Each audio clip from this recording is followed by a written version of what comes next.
morning. All right, here you go. More and more smartphones, in case you haven't noticed.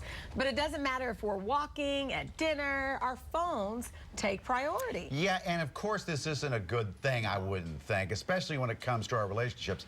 It seems couples are not having the nice little talk at the end of the day anymore. Honey, how was your day? Because technology is kind of ruining that. We Skype, we tweet, we check emails, we're on Facebook. It seems so important. All right, so let's bring in Shila. She's here now with more on that. No surprise whatsoever. We are addicted to our phones. Well, I mean, and that's the thing. It's ruining all these conversations that we're apparently supposed to be having.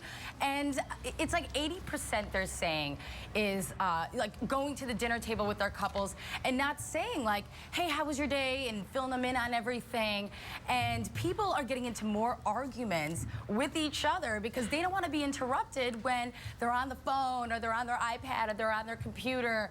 And they're also saying that people haven't even read a book in the last year. I think that percentage was like 76% hasn't done that. That makes sense though, Shila, because if you think about it, before when you had downtime, you pick up a book or a magazine.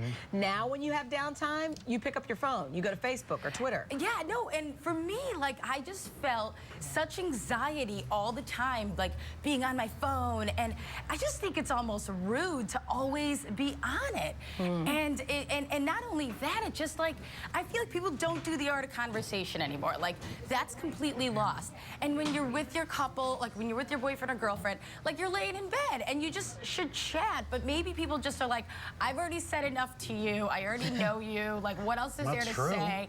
And now I'm just gonna go on my Facebook. So. Did the study say how prevalent this is? Is it like 90% of us doing this? It's really high. Like 80% do it at the dinner table.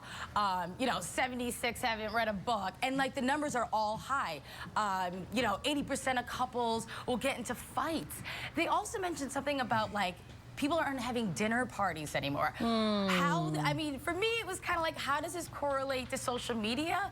But they're just like, people aren't coming over each other's houses, all getting together and talking. And like, for instance, I had like a get together for the Oscars, and like 2 or 3 of my friends just sat on their phones the whole night.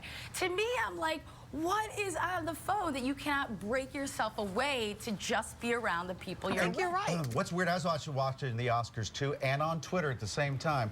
It's funny how people feel self-important, and they'll say, you know, Ed just won Best Picture. You know, well, I'm watching, I know that. I know, no, I totally agree. And like, I'm watching the Oscars and I want to like tweet about Seth MacFarlane or how he did a great job or a horrendous job. Or somebody's dress or whatever. And guess what? I missed out on half the Oscars because I'm too busy tweeting about the Oscars. Like, that's another thing. It's like, wonder if we're having less sex because of social media. I know I'm not getting any. So, You think that? Is that coming next in the new study? Why don't you commission that study? Shila, why don't you give us your Twitter handle then, and maybe we can change that. It's at Shila Nathan, but I'm not fascinating and I barely tweet because I'm thinking, who wants to hear anything I have to say? And sometimes I'm like, I don't want to go on Twitter because I don't care what you have to say. No, I follow you because you get real snarky at times. I can tell when you're in a bad mood. I do. Yes, I do get very snarky because I hate everything. Well, that's fair. Thank you, Shila. Thank you, Shila. Thank you so much. And good luck with all of that, that attitude. Oh, by the way, it is a Thursday, so it means it's a Fox Thursday.